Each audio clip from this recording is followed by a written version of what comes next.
I woke up bald on my son's wedding day, a drift of gray on the hotel pillow, and a note on the nightstand in looping script.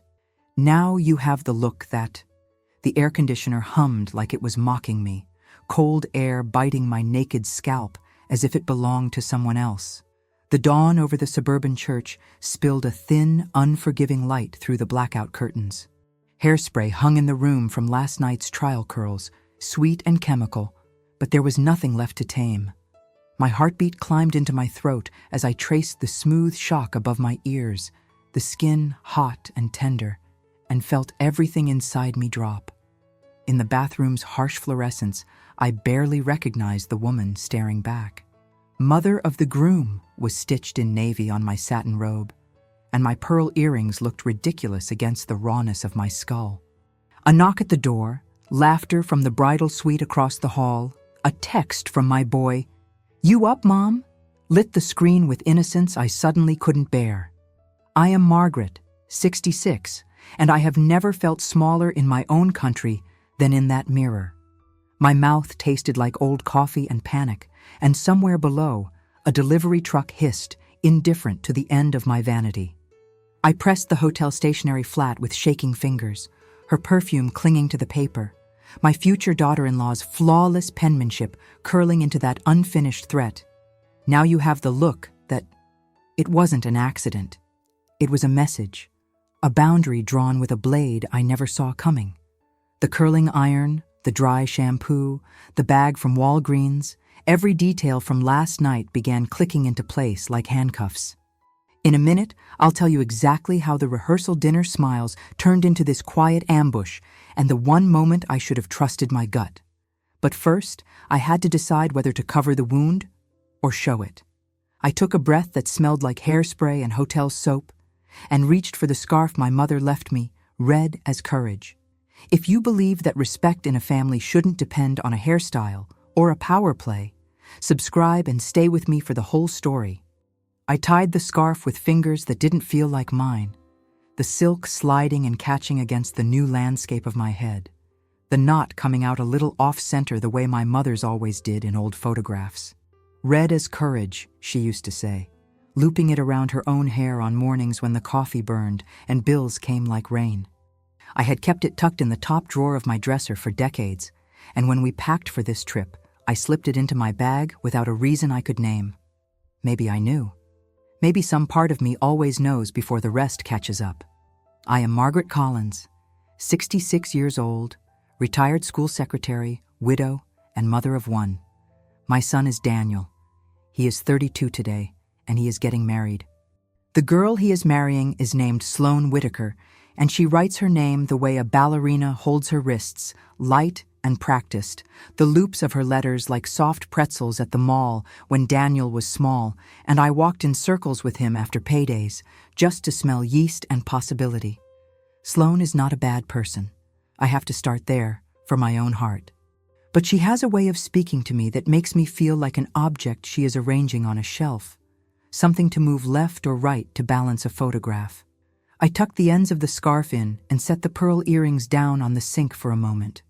Without hair, they made me think of cherries on a cake with no frosting. I have always had hair. Not dramatic hair, nothing that entered rooms before I did.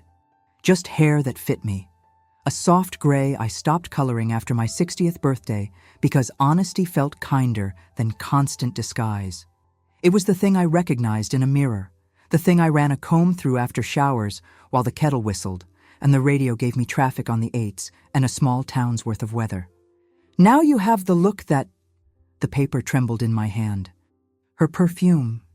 English pear. I knew because she told me about it at brunch once, how it made her think of autumn weddings and crisp collars, rose up from the note, and I pressed my thumb to the indent where her pen had dug in to make that last unfinished curl. I couldn't tell if it was meant to be an exclamation point or a hook that hadn't found what it wanted. My phone vibrated again. "You up, Mom?"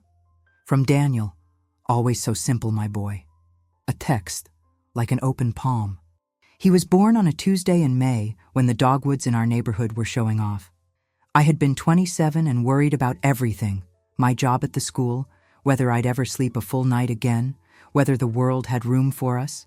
And then there he was, a quiet child who liked order and patterns, who cried if a puzzle piece didn't find its home fast enough, who would press his cheek to my arm at the grocery store checkout and count the gum packages out loud. 1, 2, 3. We made it through colic and algebra and college financial aid forms together, and when his father got sick, we made it through that too. His father, Jim, was a mechanic who could listen to an engine and diagnose it the way some doctors can talk to a heart. He was kind with his hands. When he got the diagnosis, he took my face in his palms and said, "We'll do it one day at a time, Mags." He was the only one I let call me that. One day at a time, and when the time runs out, you'll keep going. Promise me that. I promised, because that is what you do in hospital rooms when everything smells like lemon and fear. When the time ran out, and I found myself standing at the kitchen counter looking at our mortgage like it was a foreign language, I kept going. I took the late shift at the school for a year, answering phones after the bell, making copies, learning the names of children who never figured out how to be gentle. I sold my engagement ring, the empty setting sat in the kind of velvet that swallows light, to pay the deposit on Daniel's first semester of college. I packed up the house with the lilac tree and moved us into a 2-bedroom apartment over a nail salon, where acetone rode the air like a warning most days. And when the ceiling fan rattled, I pretended it was applause. There were pizzas from the place on the corner on Friday nights when we were tired and fancy. And there were dinners where I stretched ground beef into a casserole so thin it was like a story about meat instead of the real thing. There were Christmases where we bought the tree on the 23rd and I strung popcorn like I was a child again in Ohio. There were mornings where I woke before the sun to shovel the car out so I could get to work and Daniel could borrow it for class. Life was never more than what we could pay for. But I believed in a table, 2 plates, and a lamp that worked when you flipped the switch. When he met Sloane, he called me at 8 o'clock on a Tuesday, just out of habit, and said her name like he was trying it on in front of a mirror. "She's a project manager," he said, proud of her job, proud that he could fit it into a sentence the way he once fit captain and first chair and got the internship. She was from a place where people's homes had names and their dogs had sweaters. Greenwich, I think he said first, and then later he corrected himself to a smaller town. Outside of it, I had to Google. Her parents were divorced, but in the kind of friendly way where they still share custody of the lake house. When I met her for the first time, it was at a cafe with succulents on the tables and lattes served in bowls big enough to wash your worries in. She was punctual. She said she'd heard so much about me and somehow made me feel both seen and like a story she'd skimmed.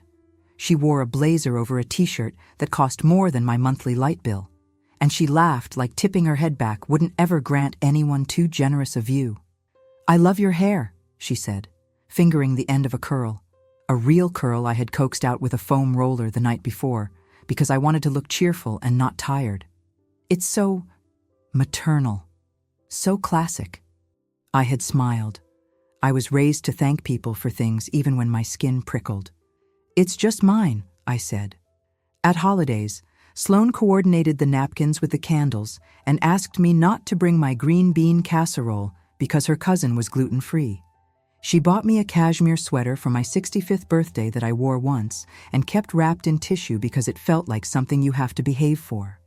When they got engaged, she sent an email with the subject line, "Wedding Aesthetic." In it, there was an inspiration board with generically beautiful faces and a list of requests: neutral tones for family members, no bright lipstick, short speeches, no square-toed shoes for the men, please no bold accessories. She wrote, "We're creating a timeless vibe." I took my dress to be altered because the sleeves were too long and my wrists betray my age. I bought nude pumps, even though they looked like they belonged to someone else. I practiced taking off my glasses for pictures without squinting.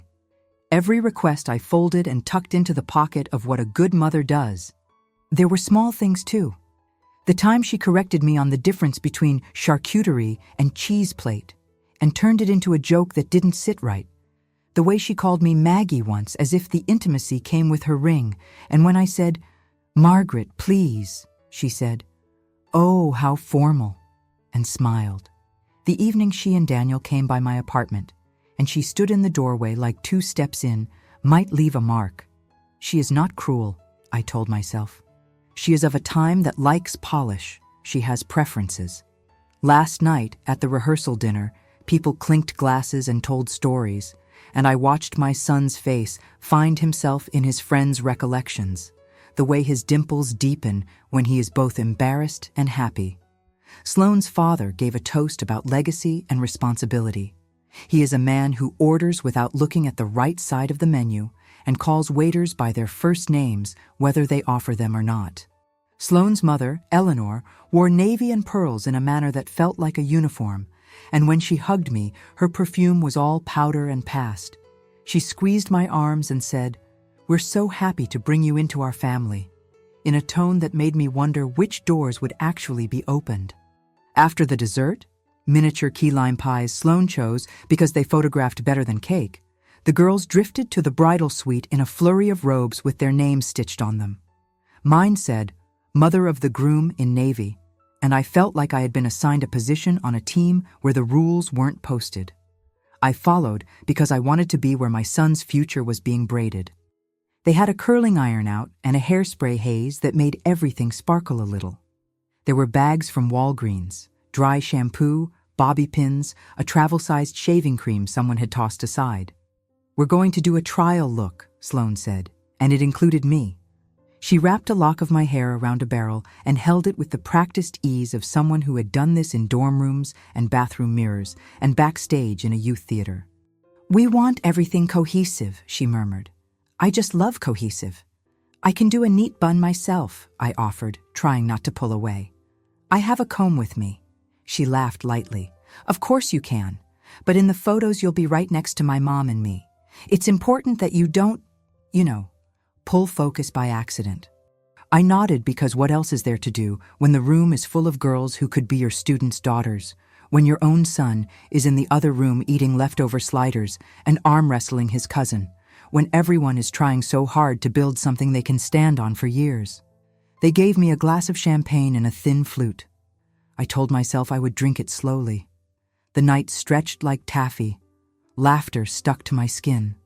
Someone put on a playlist, the kind where the songs are designed not to offend anybody. Daniel came in once to kiss my temple and ask if I was having fun. I told him I was. On the way back to my room, Sloane walked with me, a silk robe flapping around her legs in the air conditioner draft. "You're such a sport," she said, as if praise could smooth something she had wrinkled. At my door, she reached into her robe pocket and pulled out a key card in a little envelope. "I had the front desk make me a set for emergencies," she said. "You know me, I like to be prepared." I remember saying, "What sort of emergencies?" It was meant to be a joke. She tilted her head the way girls tilt their heads when they are not sure if they want to laugh. "Hair emergencies," she said finally, and tapped the envelope to my forehead, a little sisterly, as if she had the right. "Sleep well, Margaret." Back in my room, I locked the door out of habit. I set the do not disturb sign one way and then the other because I could never remember which side meant please go away and which meant I might be a fire hazard if you do. I took a shower. I caught my reflection and was relieved to see the curls the iron had made had fallen into a soft frame that kindly ignored gravity. I propped the red scarf on the chair in the corner without knowing why. I set out my shoes and checked the zipper on my dress again. I tried not to think of how the dry shampoo had made my scalp itch in the way that made me want to tear the skin off. I said a prayer. I woke with the taste of hairspray in my throat and the room full of dawn I couldn't negotiate with. The phone buzzed again. "You up?" I typed back, "I am. Can't wait to see you. Proud of you." I picked up the pearls and put them on because my mother wore pearls when she needed to signal to herself that she would behave well in the face of a world that did not know how much she had endured. I fixed the scarf again, pulled the robe tighter, and opened my door because I needed coffee, and because the longer I stayed in that room, the more likely I was to become a version of myself I didn't recognize. The hallway was a cheerful beige, the kind hotels pick for their lack of opinion. The bridal suite door stood open. Laughter drifted. Eleanor, in a white shirt monogrammed in navy that declared something about class I would never replicate, saw me and smiled with her teeth. Her gaze slid for a heartbeat and returned. "Oh," she said, the way women say "oh" when they are trying to decide if sympathy is appropriate or if they should compliment your shoes. "Good morning," I said, and kept my voice steady. "Are you—" She looked at the scarf, and her hand went to her own hair, a reflex older than both of us. "Is everything all right?" "It will be," I said. I felt like I was playing charades with an audience I hadn't invited. Behind her, the bridesmaids swirled in pale robes like a school of fish. Sloane was in the center, phone in hand, doing that thing she does with her mouth when she is focused. Lips pursed, corners lifted, like smiling and not smiling at the same time. Her eyes flicked up and met mine. Something, recognition, or a shadow of something that might have been a wince, crossed her face like a cloud on a lake. Then she brightened. "Margaret," she sang, as if we'd just run into each other in the produce section. She came forward and touched my forearm with her cold fingertips. "You look so composed. I was hoping you'd try a rap. It's very elegant. There is a point in every hallway conversation where it becomes a stage." I felt the weight of the hotel carpeting under my bare feet through my slippers and wished I were wearing shoes that could send a message. "I found a note in my room," I said, and my voice did not shake. "I am grateful for all the children I escorted back to class, gently but firmly after tantrums. Those years taught me tone." "A note?" Her eyebrows lifted, an expression I had seen before when she found a typo on a menu. "From the staff?" "From you," I said. It said, "Now you have the look that—" The scarf felt heavy. "I'm guessing the word you meant to finish with was fits, or matches, or—" I could not bring myself to say belongs. Her mouth opened and closed. She searched for the next step like a dancer whose partner had lost the beat. "You misread that," she said finally, and laughed, light and breathy. "It was a joke, Margaret. You fell asleep before I could finish my thought. I wanted to come back and tell you about a headscarf tutorial I saw that would look so chic if you had a key," I said softly. She glanced at Eleanor, who was suddenly very interested in the arrangement of makeup brushes on the table. "I like to be prepared," Sloane repeated, her voice smaller. "You cut my hair."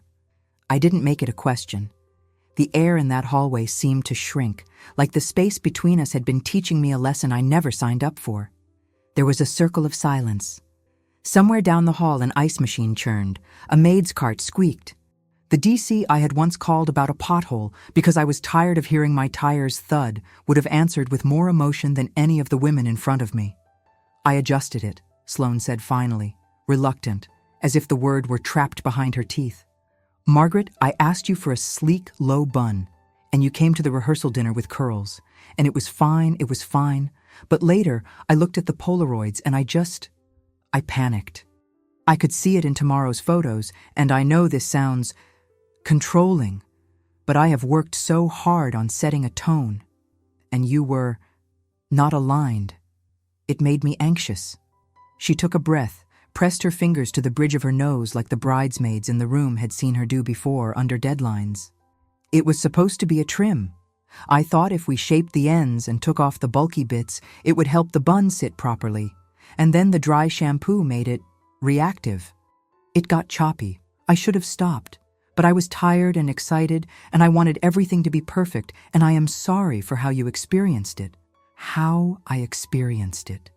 The phrasing landed like an email from a school board. I saw in her face the girl who had learned that intention could wash anything clean. This is what girls like that know: how to step on toes and call it a waltz, how to set a table with too many forks and make you feel unsophisticated for not knowing which is yours. "Where was Daniel?" I asked.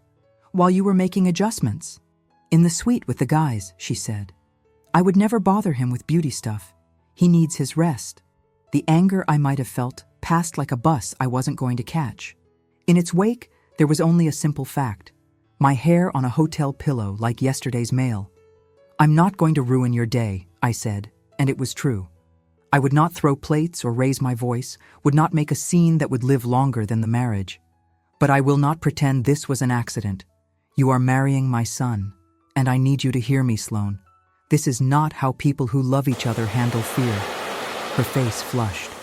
In another life, one where her grandmother had taught her to mend instead of replace, she might have been different. It won't happen again, she said. She reached for my hand, and I, who have held feverish heads and papers that needed signatures, and my own sorrow like a stack of laundry, let her fingers touch mine for a heartbeat, and then I pulled back. I have to answer Daniel's text, I said, and moved down the hall before the girls could make space for an apology I could not stomach, watching her build out of words like curated and done and adjust. At the elevator, I pressed the button and watched the number flicker. I thought of all the times I had pressed elevator buttons with sticky fingers when Daniel was little, his hand planted flat over mine because he believed in pressing things twice. The doors opened. Inside, a man in a baseball cap nodded at my scarf and said, "That's a good color on you." It was generous, his normalcy. On the lobby level, I followed the smell of coffee to a station where staff lined up paper cups and a sign invited us to enjoy a hot breakfast with a smile. I poured too much creamer and added a packet of sugar I didn't need. I sat by the window where I could see the church steeple across the parking lot, the white paint bright against a morning that hadn't decided if it was going to be kind. I took out my wallet. Tucked behind the credit card that had survived my divorce, my husband's hospital, the kitchen leak that turned my ceiling into a watercolor, was a photograph of Daniel at 5, standing on the porch of our old house, holding a backpack almost bigger than he was. His hair was the color of late wheat then, and he smiled in the way children do when they can't imagine that a day will contain anything but good things. I ran my thumb over his face and felt the ache of knowing and the peace of not having to explain. He texted again. "Can I come up? I need a hug." I smiled despite myself. "Of course. First floor lounge," I typed. "Bring that hug." He came down in sweatpants and a t-shirt that said something about a hackathon I'd paid for without fully understanding. He smelled like shampoo and youth, like the kind of future that doesn't know it will be scuffed. He looked at the scarf. He reached up and touched the edge of it, his fingers gentle, always gentle. "You okay, Mom?" "I'm here," I said, and pulled him into me. He had always been long-limbed, the kind of boy who unwraps himself like a folding chair. He let his head drop to my shoulder the way he had when he was small, and the world surprised him in the grocery store with displays at eye level shouting about new products. I felt tired in my bones, but his weight was familiar and good. "What happened?" he asked finally, voice muffled by my robe. "I had an unexpected haircut," I said, because I needed to say it. Honesty has been the only thing between me and despair for most of my adult life. He pulled back, alarm blooming. "Are you—" He caught himself.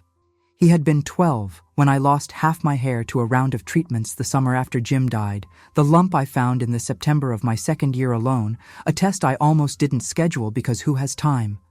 My hair had grown back then in little quills that I patted like a baby bird.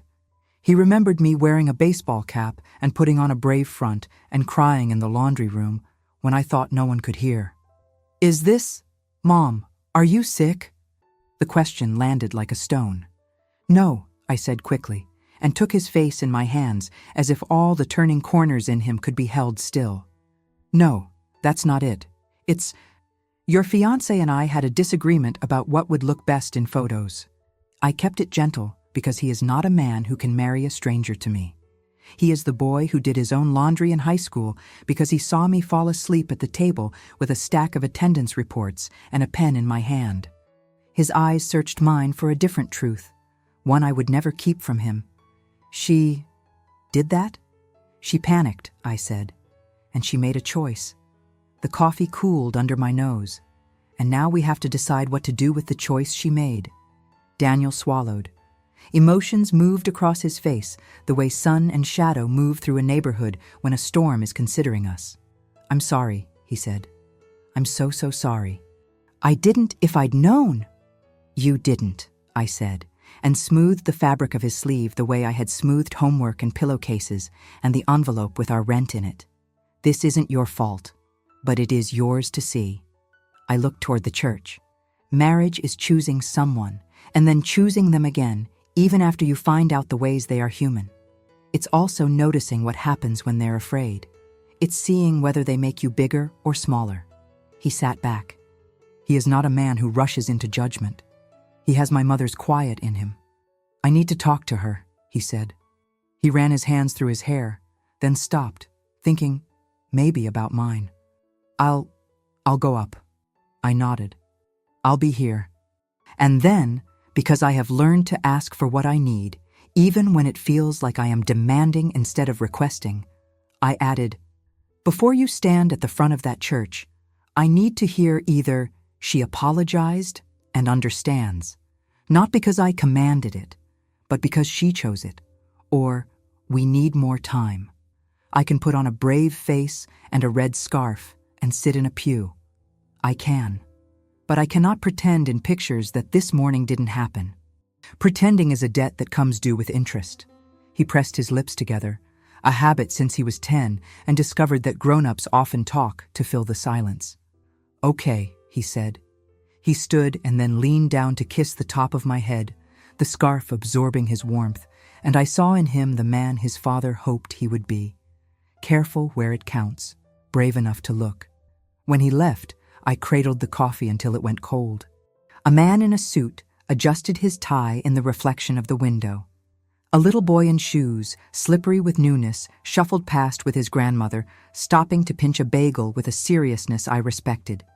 I thought, as I always do, of the long chain of women whose kitchens I have stood in, the ones who taught me to fold dish towels and keep extra candles in the drawer and call a spade without pretending it is a dessert fork. My mother would have marched upstairs and dragged a real apology out by the ear.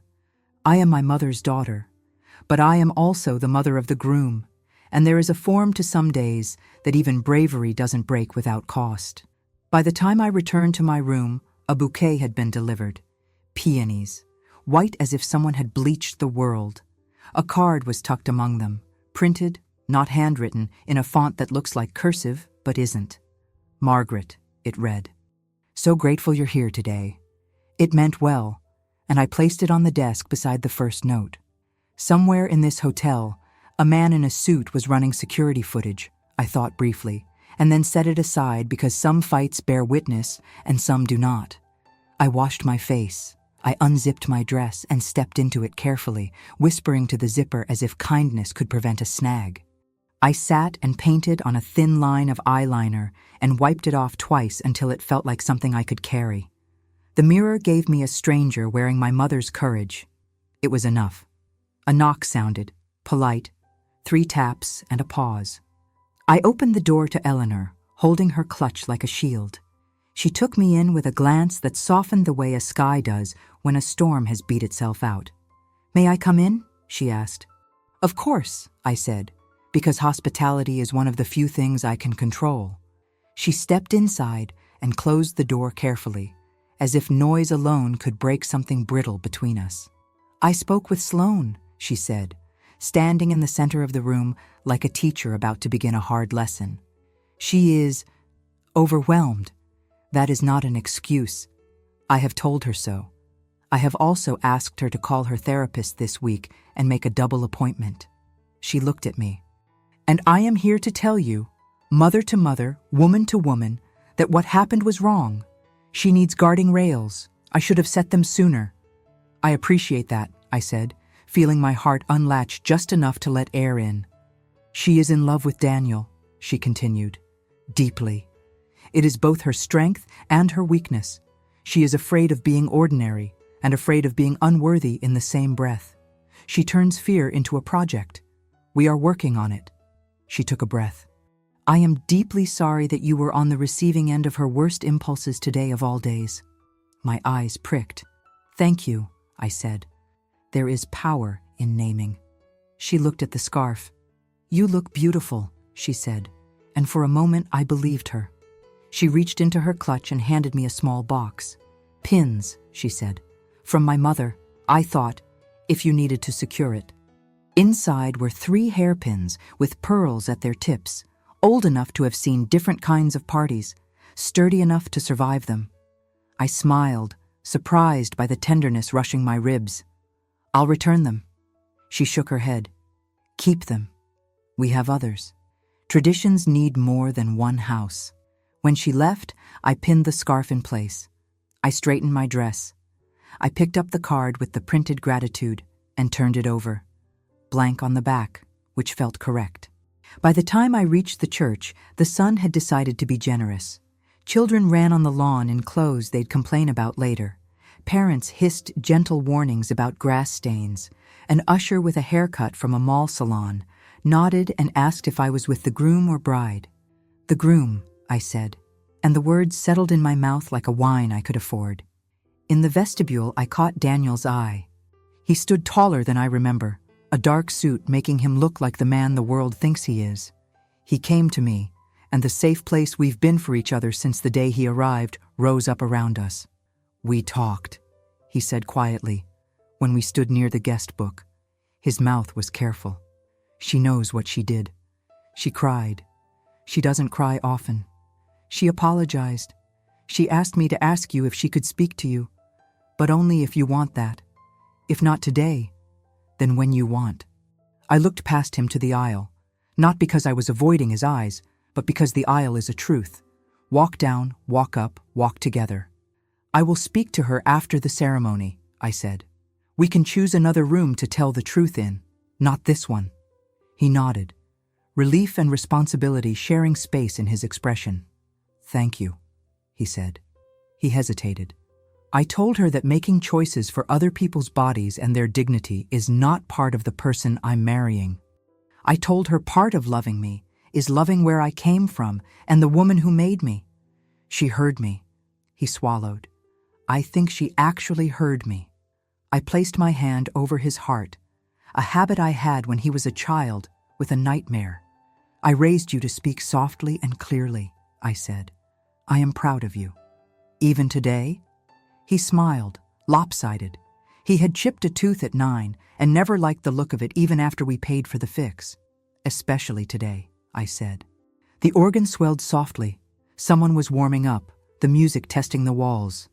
Guests slipped into pews. An aunt whispered to an uncle about the flowers. The world pulled its shoulders back and prepared for the prayer we are all hungry for. That the people we love will be well loved by the people they choose. In the bride's room, I knew, Sloane was standing in a white dress that probably required a team to put on. Her hair the kind of sleek bun I am sure she had pinned with military precision. She would look at herself in the mirror and try to see the future. She would see me there too, in some corner of it. I hoped she would see me as more than an accessory. I hoped Daniel's words had tapped a hidden well in her, and not just been a sound she learned to mimic. As I took my seat on the groom's side, third row as requested, I thought about the ledger of my life, all the hours I had logged at school desks and grocery checkout lines, at hospital beds and bus stops, at kitchen tables covered with papers and hope, all the dinners I had cooked or assembled, all the times I had said yes and no and maybe, all the times I had kept silent because it was the kinder choice, and the times I had spoken because it was the only one. Every sacrifice I had made fit into the shape of this moment, the shape of a woman old enough to know that dignity is a quiet thing, never louder than it needs to be, never loud enough to drown out love. The doors opened. A small procession of little cousins and grandmothers and friends of friends made their way down the aisle. Then Sloane appeared, her arm in her father's, her dress a field of quiet. Her face searched, found Daniel, and softened. She did not look at me, not then, and that was fine. There would be time. As she came closer, I caught her eye, and she glanced at my scarf. She had known my heart would show itself, and then at the pins that caught the light. She tilted her head, just slightly, and in the tilt, I saw both apology and some new, unpracticed humility. At the altar, the minister began to speak. It was words we've all heard. Love is patient. Love is kind. I thought about the parts people skip. It does not insist on its own way. I sat back, the wood of the pew pressing a lesson into my spine.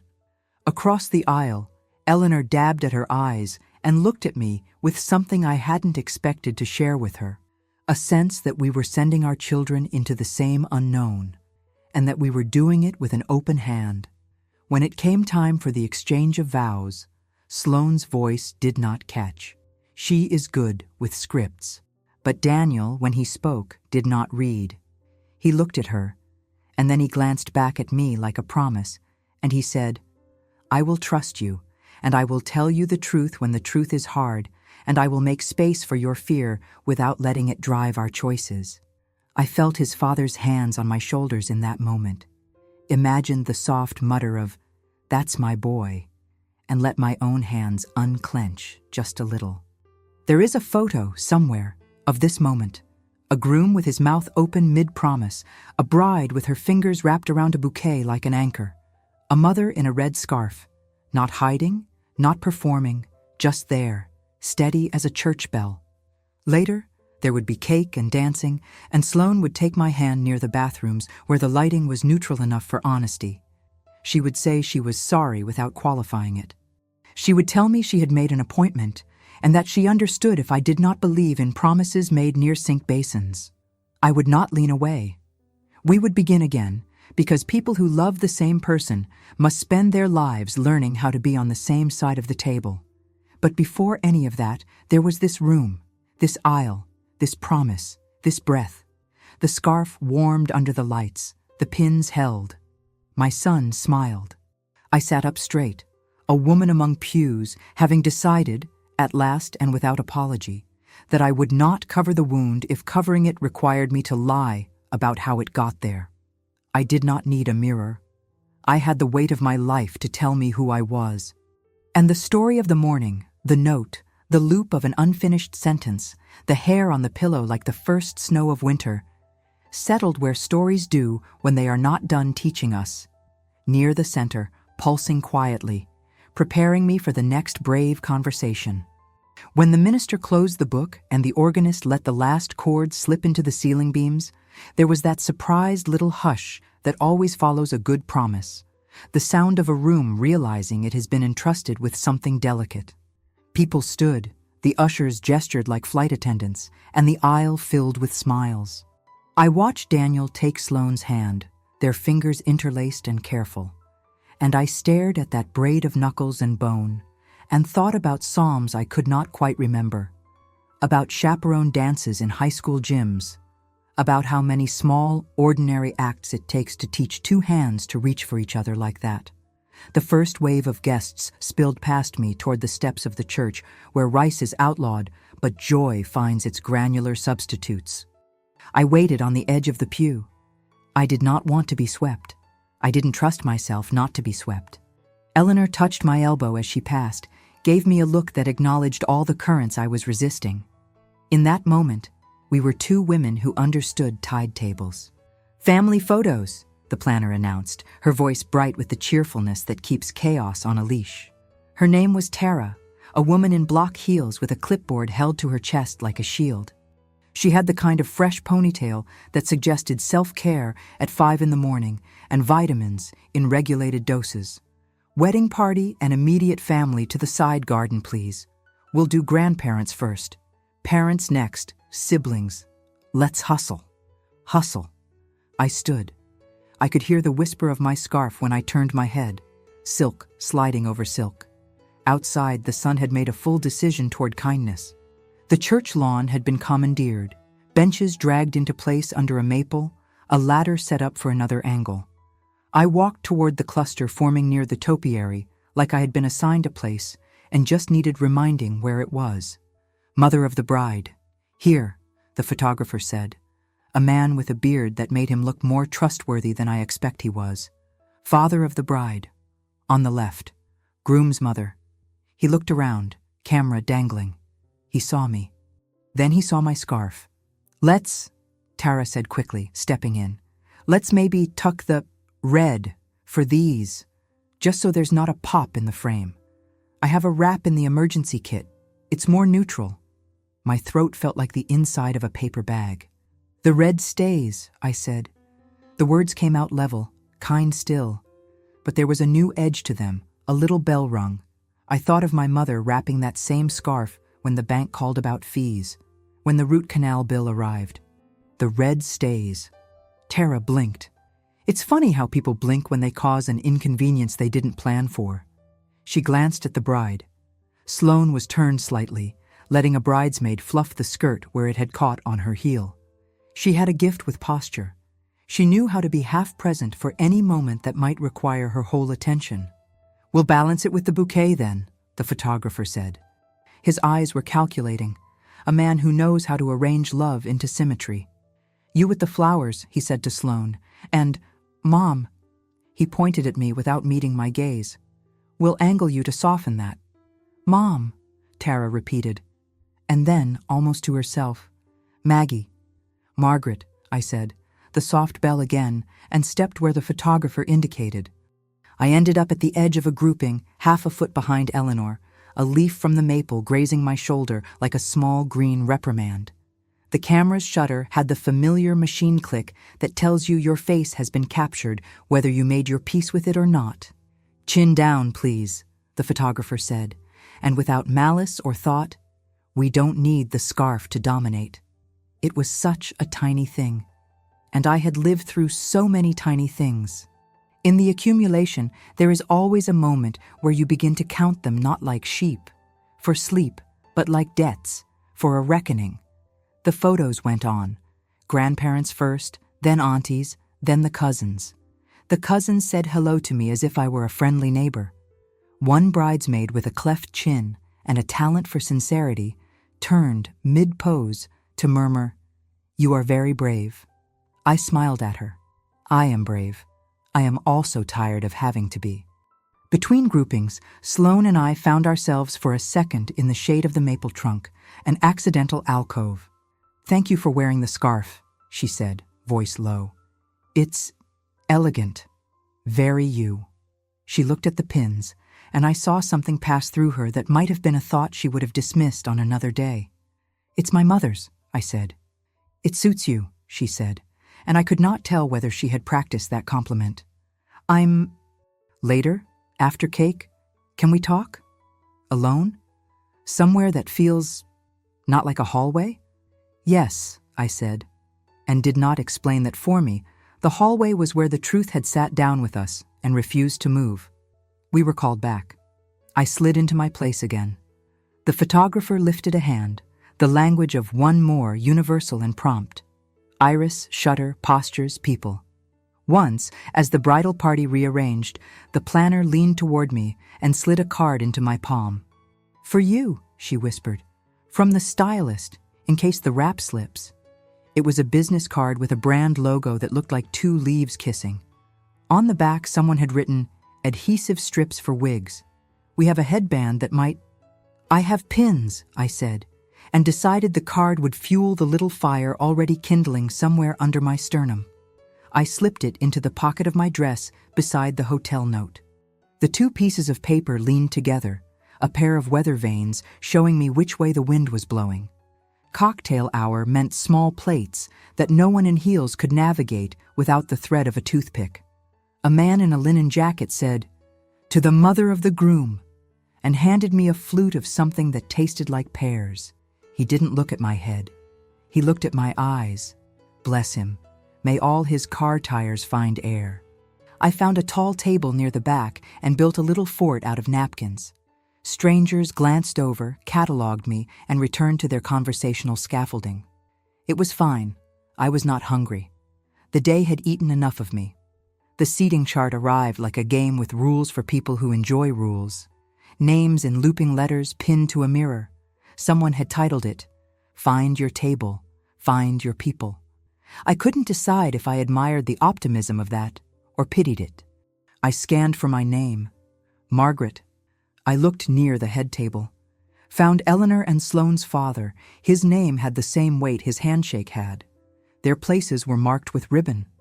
Daniel's place card was tucked into a little holder shaped like a golden key. I scanned lower, farther. There. Maggie Collins, in a font that made me feel like a gift tag. Table 12. Near the DJ. "Maggie," I said softly to the air. Names matter, even when a day is full of other indignities. I slid the card out of the holder and took a pen from my purse. In tiny block letters beneath the swoop of their M, I wrote, "Arette." The irritation was petty and perfect. I set it back. The planner, hovering, noticed, blushed, did not comment. Table 12 was a diaspora, a college roommate's mother with a brooch the size of a small state. Two relatives from a side of the family so far removed we might have been strangers who had decided to coordinate our outfits for the weather. A groomsman's fiancée, ankles red from new shoes, a kindness in her face I recognized. "I'm Lily," she said, offering a hand as if we were in a line for coffee rather than a place where you hide people who don't fit anywhere else. "He's Jamie." She tilted her head at the groomsman taking selfies with a cousin. "And I'm from Akron." A slip of home in her voice. "May I say I love your scarf?" "You may," I said, and we smiled at each other like survivors at a bus stop. Dinner began. Salads with nuts no one asked about. A roll that had the decency to be soft. Sloane's father rose first. Spoke about legacy again, about stewardship, about how wonderful it is to bring in a new family when you can trust their values. "We are so pleased to welcome Margaret," he said, looking in my direction like a mayor scanning the crowd for donors. "To our clan." Clan. I chewed my roll and thought of bagels at the hotel and of words people use when they enjoy their own voices. Eleanor's toast was different. She told a small story about the day Sloane learned to ride a bicycle, about skinned knees and determination. "She has always wanted to do things just right," she said, and it was both an apology and not. She glanced at me as she sat. It was not a plea. It was a recognition. "Groomsman," the MC said, passing the mic like a relay baton.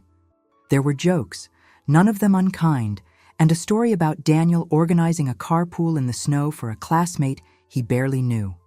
"He has an organizational spreadsheet for compassion," one said, and I laughed, because I had found those spreadsheets in my email when I was sick, when groceries arrived on Fridays with names on sticky notes, and once a card from a girl named Priya with tea bags and instructions.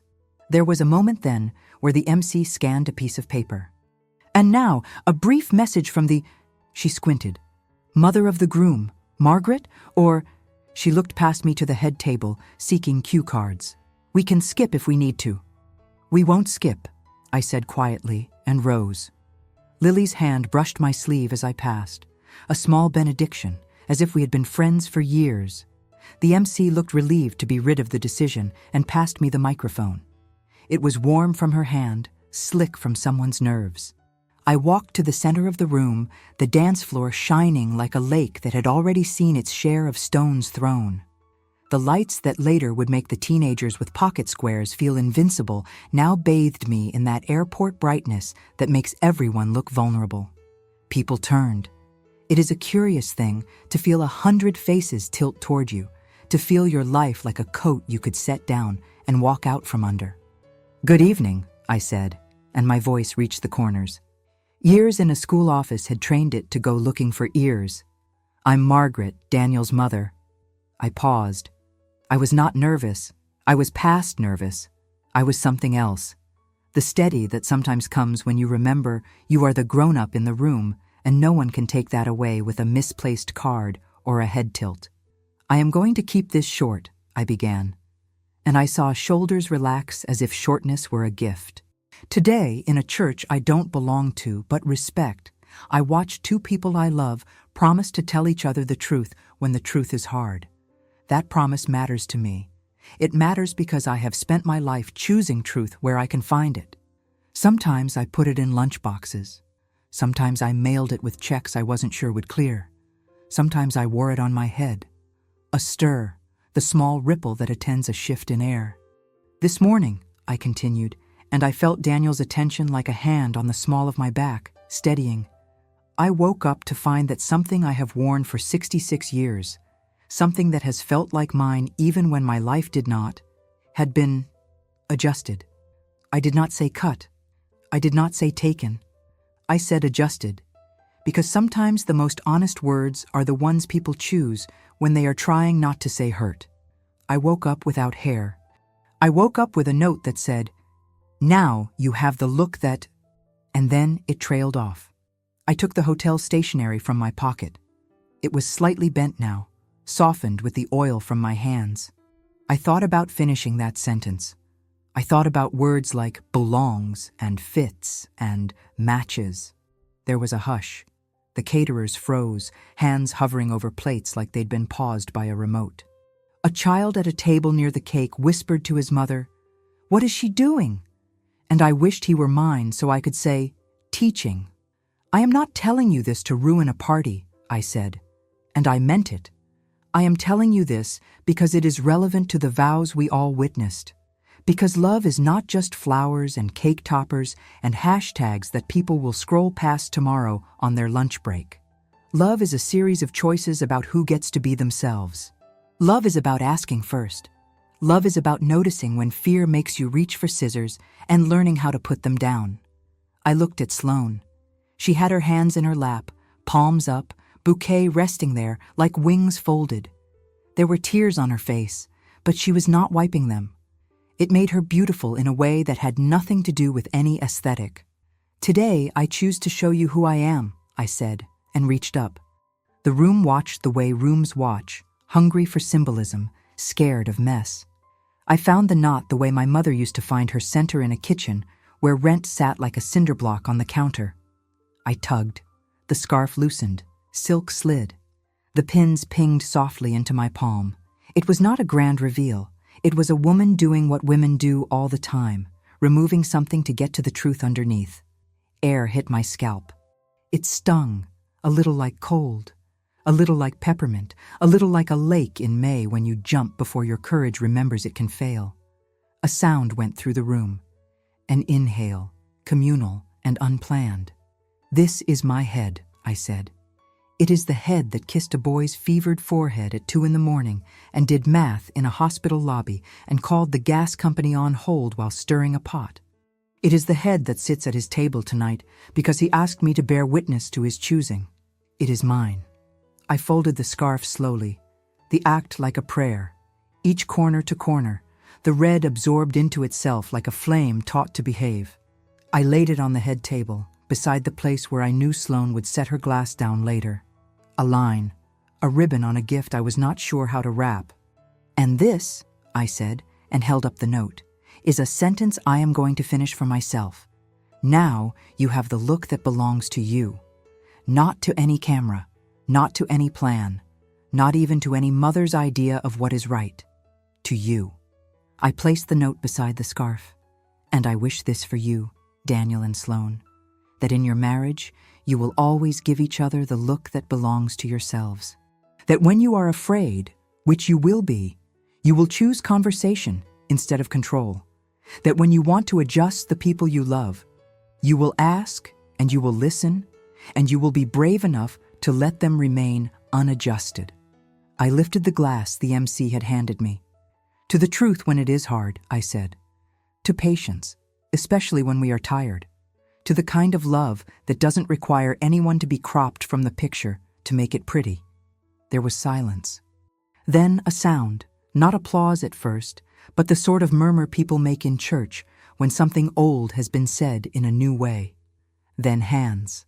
Then more hands. The clatter of forks placed carefully on plates.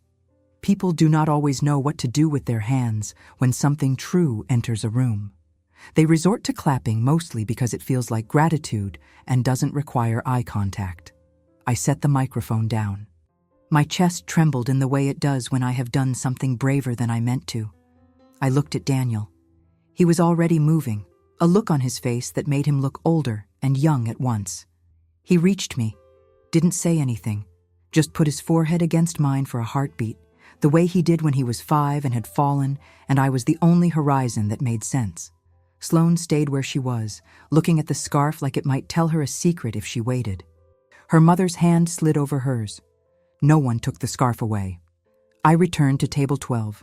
Lily's eyes shone the way eyes shine when they have caught a glimpse of the life they want to live. "That was," she began, and then stopped. Sometimes the thing is too close to name. The DJ, bless his nimble sense of timing, announced the first dance before anyone could turn what I had said into dessert conversation. Daniel and Sloane moved to the floor. Their song was not the one I would have chosen. It was, I think, a modern cover of something older, a songwriter with a beard singing about sunrises in a way that sounded like an algorithm had predicted our tears. But when Daniel placed his hand carefully on Sloane's back, and she looked up at him with a face that did not forget the red on the table between them, I liked the song fine. After their dance came ours. The mother-son dance, the DJ intoned, as if introducing a tradition invented by marketers. Daniel and Margaret. I stood. People always wonder who you are when you walk toward them after you've done something public. It is a small sport, the rearranging of conclusions. I walked with my head bare. The light touched my scalp and made it a moon. Daniel took my hand like he always has, as if my fingers contain answers other people would charge for. "What do you want to dance to?" he asked, the room waiting. The DJ had a list I knew, but sometimes you need to reroute. "Do you have Stand By Me?" I said, knowing what I was asking for. And the DJ, who I had judged for his lanyard, nodded quickly and found it. The old bass line rolled out like a good memory. We moved. It is a funny verb for two people rocking in a gentle circle under chandeliers. But we moved, in the sense of something shifting inside us, in the sense that our family of two was rearranging itself with care. Daniel rested his cheek against my head, then pulled back slightly, gentle always, remembering. He smiled. "You're so soft," he said, and only a son could say it like that and make it a blessing. "That's my best side," I said. Halfway through the song, there was a disturbance at the edge of the dance floor, the kind that isn't danger, just decision. Sloane stepped toward us.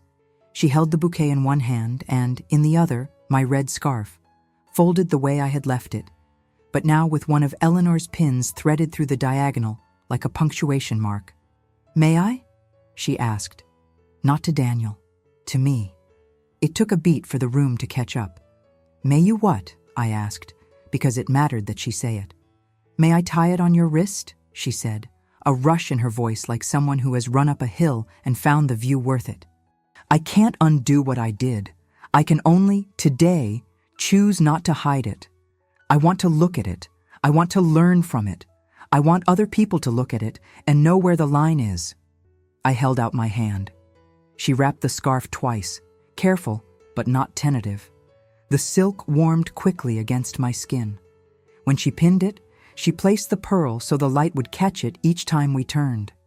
A red bracelet, a boundary in plain sight.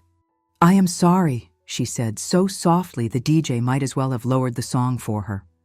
"I am sorry for the note. I am sorry for the scissors. I am sorry for thinking this was about pictures and not people. I am making an appointment to talk about why I did that. Tomorrow. I asked my mother to sit with me while I do it. I understand if you don't believe me yet." "I believe that you said it," I replied, "and I will watch what you do." "Thank you," she said, and stepped back, the bouquet shaking just enough to prove she was a person and not a rendering. When the song ended, there was more applause than required. People feel better when something lines up with how they want to think of themselves. The rest of the evening unspooled the way evenings do when the hardest thing has already been said. The bar line lengthened. A trio of cousins performed a routine their mother had filmed in the living room and made them redo without the dog so the choreography would seem more professional. Someone's grandfather requested a polka and then outdanced his grandchildren. I ate 2 bites of chicken with a mushroom sauce, 3 green beans, and considered a roll and decided I was not required to file a report on carbs tonight. In the ladies' room, under lighting that forgave nothing but did its best, a girl in a dress with pockets stopped me. "My aunt lost her hair last fall," she said, hesitant in the way you are when you don't know whether telling a story will help or hurt. She said she felt invisible. "You made me want to call her tomorrow." "Call her tonight," I said. "You have 10 minutes of loud music. She'll think you're fun." She laughed. "I will." At the cake, the knife made its debut with that obligatory photo where the 2 hands pretend to cut through sugar when really what they are slicing is a set of expectations handed down with silk albums. Sloane caught my eye. I nodded. We had our chosen room for the next hard conversation waiting for us somewhere, but not beside Buttercream. Later, in the hallway outside the ballroom, Near a sign that said restrooms in a font that tried too hard to be elegant, we stood together. There were carnations in a vase on a table doing their best. The carpet was the sort designed to hide spills, which felt appropriate. "I think we are alone," I said. "For once," she said, with a small human smile. She leaned against the wall as if she had let herself be upright for everyone else and was now allowed to sag. "When I was 12, she began, "my mother took me to a tailor because my school skirt was too short. The tailor was late, and we stood in front of a mirror for 20 minutes while my mother pinched and smoothed and pinned as if my body were something to be bettered. She meant well. She wanted me to feel confident, but she grabbed me like a project. When I get scared, I grab." She looked at my head, then away. Last night, after the rehearsal dinner, I lay in bed and saw the Polaroids and felt panic. The colors were off, the shapes were off. I thought fixing something small would help me feel like I had control over something big. I took my fear and I put it on your scalp instead of keeping it on my own shoulders. I am so sorry. "I am sorry," I said, "that you learned to manage fear by trying to rearrange other people. It can feel like power. It is not. It is a siphon." She nodded. "Daniel told me that love is not a brand. He told me that if I move you to the edge of photos because I am afraid, someday I will move him to the edge of decisions because I am afraid. I don't want a marriage like that." "Then don't build one," I said. "Build a different one. You start by naming the fear before you reach for anyone else." She took a breath. "Will you be willing to sit with me and my mother one day and talk about what guardrails look like? The word is too corporate, but it's the one I have. I need someone who was not raised to call preferences values to show me where the line is. I need a Margaret." "Names matter," I said, and she smiled, small, abashed. "We can talk. We can walk next to a line together. But I won't be your practice space for learning consent. Not anymore. I will be your witness when you get it right." "Fair," she said. And then, sincerely, "Thank you for taking off the scarf." At first I thought, it terrified me. The photos, the story. And then sitting there I thought, I might be less afraid if I saw more women not hiding. It made me feel, not like a villain, exactly, but like someone who has a chance to be better. "You are someone who has a chance to be better," I said. "That is the only kind of person worth marrying." She nodded. We stood side by side for a minute, breathing, the music from the ballroom sliding under the door like a tide. When we went back in, Eleanor caught my eye again. There was pride in her face and a complicated relief. It is no small thing to watch yourself be corrected through your child. When the night had worn itself down to the bones of a few chairs and a flower girl asleep under a table in a heap of tulle that looked like a snowbank, I returned to my hotel room. The peonies had opened wider, performing their magic trick of becoming more themselves while you aren't watching. I sat on the edge of the bed. The pillowcase was fresh. No gray drift waited for me this time like a message I had not asked for. I took off my shoes. I placed the scarf beside the note, both flattened, both part of the architecture of the day. I took the 2 pearl-tipped pins and pressed them into the cork coaster by the lamp, a small altar to what it held. My phone buzzed. A message from Daniel. "You were the bravest person in the room." I thought of the other rooms in my life. The school office with its poster about perfect attendance, the oncologist's exam room where the resident looked younger than homework, the apartment with the ceiling that bubbled in humidity, and the neighbor downstairs who burned incense that smelled like cloves and apology. The bridal suite hallway with its laughter like water over stones. Brave is funny. It shows up in very ordinary shoes. I texted back, "So were you." In the mirror above the desk, I caught sight of my head. It would take time to adjust to my own reflection, and I would not rush that. I don't rush dishes when they require soaking. I don't rush grieving. I don't rush a scar's stubborn insistence on making the map of me visible. I picked up a pen. On the back of the hotel stationery, below the loop that had cut itself off before I woke, I wrote in my square little letters, "Belongs to you." Then, because I'm a secretary by training and always keep duplicate records when something matters, I wrote it again on the pad by the phone. I slid one into my purse. I tucked the other under the corner of the peony vase so that the word belongs peeked out at me like a thread waiting to be pulled. In the morning, I knew there would be brunch. There would be leftover cake served with coffee in paper cups, and someone would say, "Can you believe Aunt June danced like that?" At her age. And someone would forget their charger, and someone would find it just before checkout. I would pull on a hat. It would be a gentle hat, not a shield. I would carry my scarf as a bandage wrapped around my hand, red bleeding into knuckles that know how to hold. Sloane would come downstairs with yesterday's mascara like a small storm at the edges of her eyes. She would sit beside me. She would not reach for my hair. We would talk about what comes next without the urgency of the day pushing us into corners. It would be the beginning of a season of slow, ordinary repair. Before I turned out the light, I went to the window and pulled the curtain back. The church sat across the parking lot with its white steeple like a finger reminding the sky to behave. A delivery truck hissed, indifferent, the way machines are allowed to be. Somewhere, ballroom staff were wrapping centerpieces in plastic so mothers could take them home and make them last longer than they were meant to. People always try to make beautiful things last longer. I do it too. Tonight, I had chosen instead to make something true.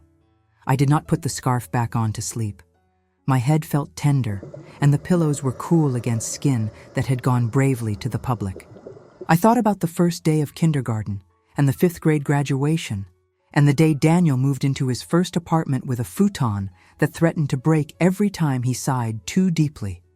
I thought about Jim holding my face in his hands and saying, "One day at a time, Mags," and how some days arrive like a stack and some arrive like a single coin left on a windowsill for luck.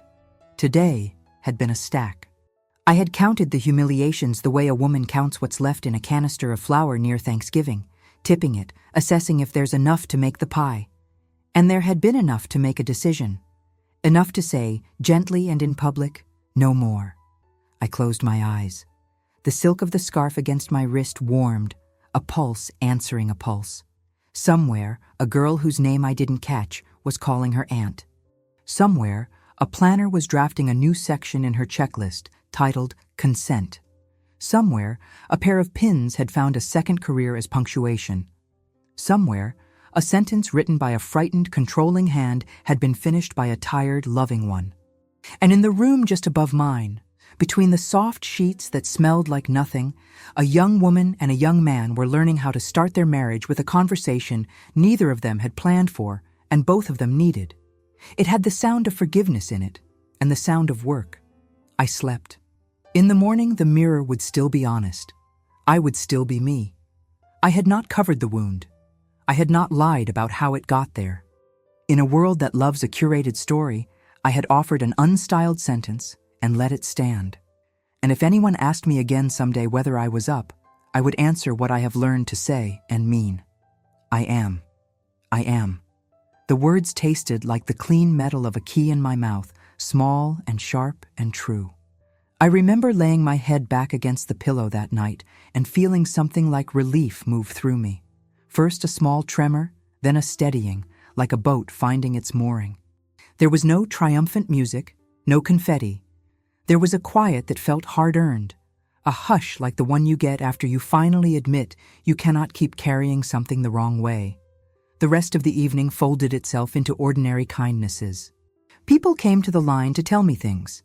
A neighbor of a cousin's asked if I needed anything from the hotel. An aunt told me I looked modern, which felt like a compliment, even though I had no idea what modern meant anymore. And Lily from Akron came by the head table with a plate of cake.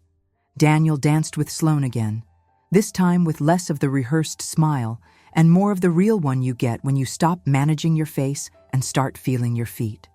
Eleanor knocked on the door of the suite. She knocked like a woman who had stood in too many parlors to be anything but careful, and when she came in, she sat beside me on the sofa and did not make an announcement. She put her hand on mine the way grandparents pat the shoulder of a child who has grown taller, and in that small, non-patronizing gesture, I felt a lot of things fold into place. "I thought you'd want your scarf back for the hotel," she said. "Or, well, for whatever you do next." She smiled without the armor she'd worn the day before. "You used to do things with scarves when you were younger. My mother taught me how to coil a twist. It's a stupid little skill that I thought I'd never need." "Stupid little skills are the backbone of a good life," I told her. And she laughed with the kind of small honesty that says someone else knows the ledger you keep in your body. Sloane came to find me before the night ended. She brought with her a constellation of words she had practiced, and a handful of ones she had not. "I wanted to say one more thing," she began, voice low. "I know saying sorry doesn't cure a thing, but I'm trying. I made an appointment with Dr. Patel. She's the therapist I've been seeing once in a while, and I asked for 2 sessions next week. Eleanor is coming with me on the first one. I want you there on the second if you want. If you don't, I understand. Either way, I need to do the work." The honesty in that sentence felt like a small, honest bargain. I told her I would go, not because I wanted to be her judge or her judge's substitute, but because if I could step into the place where she needed to learn, maybe I could help her learn less clumsily. She looked at me then, like a person who had just opened a window in a room that had been stuffy for years. "Thank you," she said, and the word had the weight of someone who'd been practicing humility without a manual. People often imagine apologies as the end of a story. They are not. Apologies are the beginning of a different kind of work, one that takes years and patience and moments when you remember to ask before you touch. That night, the work began with small things.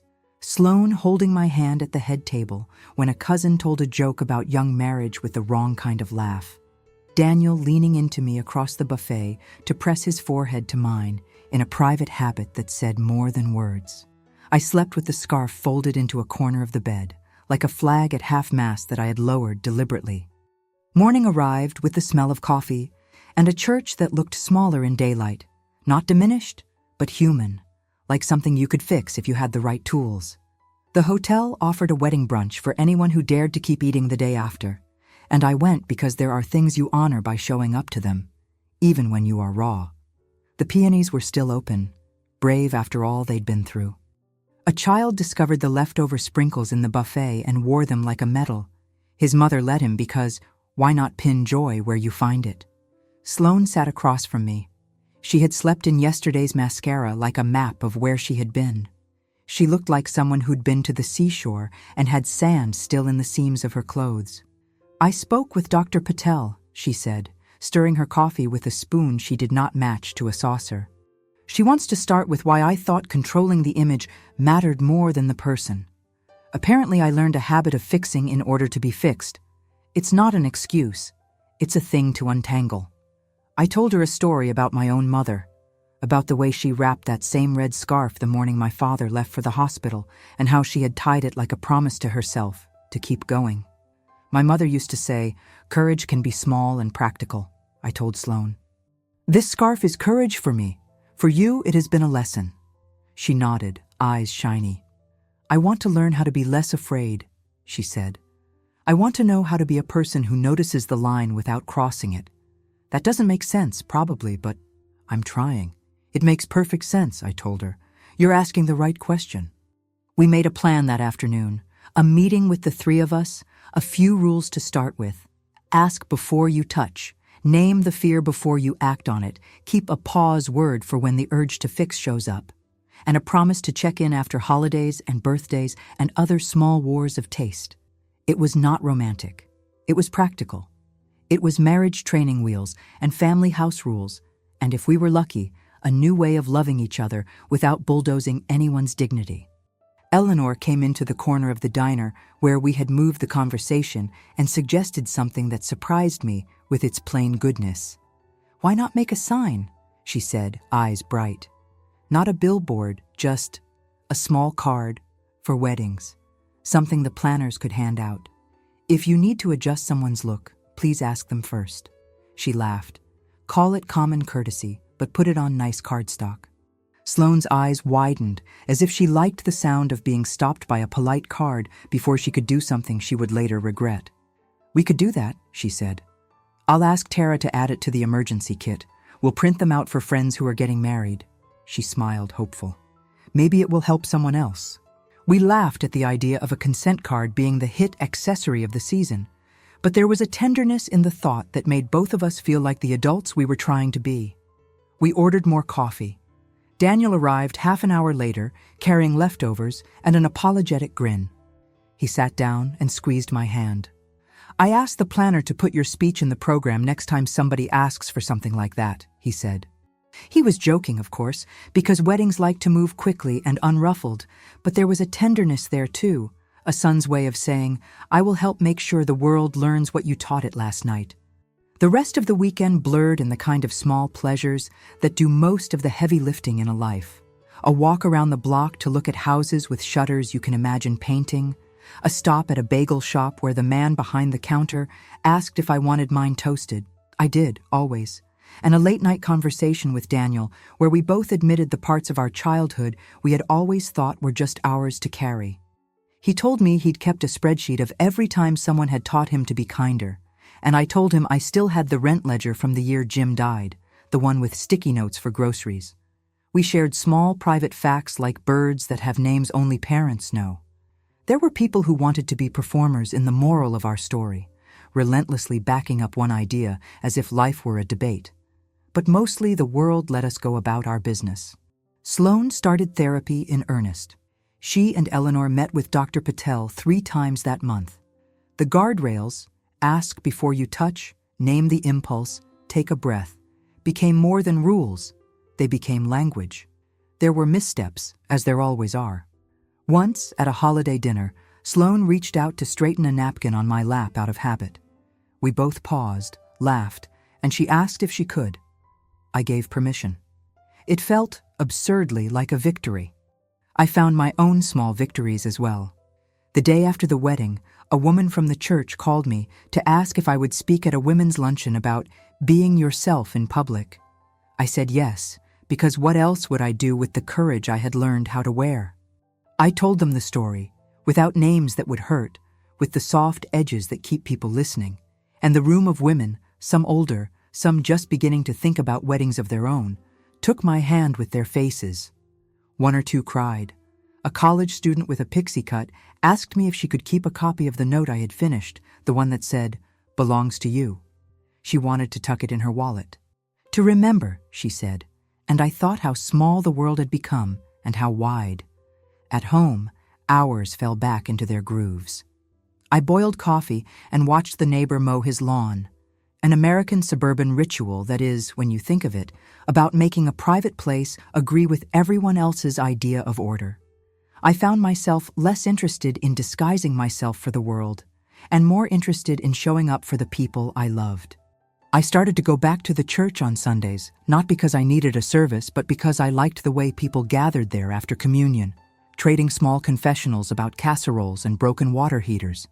I found, in those little moments, that dignity is not a grand thing, but a stacking of small, honest acts. There were other consequences I hadn't predicted. A cousin pinned a photo to a family group chat, me in the red scarf, after Sloane had tied it to my wrist, and wrote, "Margaret is a force." I told her force felt like the wrong word. I preferred steady. But I also felt a warmth at being seen that I had not expected. Strangers wrote to me on social media, a handful kindly, a handful performative, and I answered as much as I could, which is to say, I answered with honesty and small encouragements about courage. One woman from Ohio, no relation, just another woman who recognized a scarf in a photograph, wrote that she had lost her hair to treatment the winter before and had stopped going out with her friends. She had seen my speech and had worn a hat the next day to the supermarket. She said it felt like returning to a neighborhood after being away. Her message was nothing more than a thank you, but it folded into me like a benediction. Sometime that summer, Sloane invited me to her parents' lake house for a barbecue. It was small and awkward and full of mosquitoes and swimming kids, which is the kind of place where real conversations happen without a microphone. She had been working at learning to ask, and sometimes she asked before she acted. Once, when someone suggested she might repin the hem of a cousin's dress, she said, "Let me ask her." She had learned slowly and uneasily that asking was not a weakness, but a courtesy. At dusk, She and I sat on lawn chairs and watched a boy teach himself to cannonball into the water. She brought the scarf with her, not to hide but to remind herself, and asked if I would teach her one of my mother's knots. She wanted to learn how to wrap a truth into something pretty that did not disguise. "You know," she said, after she had tied a clumsy, imperfect twist and then laughed at herself, "I thought apologizing would be the hard part. The hard part is holding the apology and not using it like a blanket that covers what you're afraid of." "That's a good sentence," I said. "Write it down." We walked back to the house in the dark, and the lake was a coin you couldn't pry apart from the night, forever reflecting a little above the surface. I felt a gratitude so large it left me small in its palms. Months later, at Thanksgiving, Daniel and Sloane came to our table. They arrived with pies in reusable pans and a casserole labeled in Sharpie. We seated ourselves at the table where the leaf had been pulled out for guests, and where the lamp above the table always made the mashed potatoes look like something you could believe in. After pumpkin and the turkey that never cooperated with the oven the way the recipe promised, Sloane reached across the table and placed my hand on top of hers. The red scarf was folded in her purse now, like a talisman. "We're doing the guardrail check," she said, smiling. "How are you on the asking front? Did Daniel ask me to help him with anything he didn't want?" He shrugged, grinning. "I asked her to stop buying crackers in bulk without telling me first. It's a big thing." We laughed and then grew quiet, the good kind where you can hear your own contentment. In that quiet, there was a sense of peace that felt like something you could set down and leave resting on the table. I thought of Jim and his steady hands, of the rent ledger that had stopped dictating life at some point, of the way my mother used to knot a scarf and then walk out into the day like she expected weather to be negotiable. I had a new kind of expectation now, one that involved boundaries and kindness and the willingness to say no in a room full of yeses. It sat with me like a warm, sensible hat. The scarf continued to be a small oracle in my life. Sometimes I wore it on my wrist, and sometimes I carried it folded in my bag. Once, at the end of a long school year, a woman I had helped at the front office came in with a gift, an old, battered dictionary. "I thought you might like to look up words," she said, "like belong." I laughed and thanked her. I liked thinking of belonging as a verb, like something you do, not something you are given. One evening, months after the wedding, I sat at the kitchen table with the 2 hotel notes, the original with the unfinished sentence and the one I had written, "Belongs to you." I smoothed the paper with my fingers. The hotel pad had lost its crispness. The ink had spread slightly where my hand had rested. I pressed the red scarf into the center of the paper like a bookmark for the life that followed. I put the small pearl pins into a jar with the spare buttons and the memory key of Jim's first toolbox. They would travel with me until they did not need to. A friend called me once and asked what I had learned to do better. "How do you keep your head so steady?" she asked, not unkind. I thought about it. Honesty had a lot to do with it. Practice did too. So did the odd formality of being a mother who had always answered the phone for homework questions at 3 a.m. "I learned to stop apologizing for things that are bones of me," I said. "I learned to ask for what I need and to give it back when asked. I learned that courage is not always loud.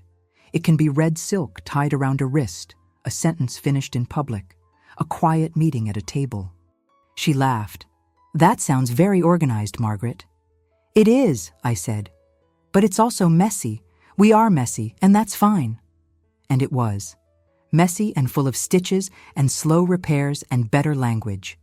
If you've read this far, if my small story has touched something you recognize, leave a comment below about a time you had to finish a sentence for yourself. Tell me what scarf you keep in your drawer. If something here warmed you, press like. If you want to hear more stories about ordinary courage, subscribe so we can keep nudging each other forward with honesty and grace. It would mean the world to me. There are days I still catch my reflection and feel a tug of the old reflex to cover, to tuck, to hide. Then I remember the feel of the silk against my wrist and the way Daniel's forehead fit against mine when he was small and broken in a skateboard fall and whole in the way only forgiveness can make you. I remember the line I finished in the ballroom and the way a room listened. I remember that belonging is not about fitting a mold, but about showing up with your edges and letting the people who love you learn how to love them. So I wear the scarf sometimes, not to hide, but to remind, red as courage, tied where I can see it, a small flag on my hand that says, "This is mine, and I belong to myself."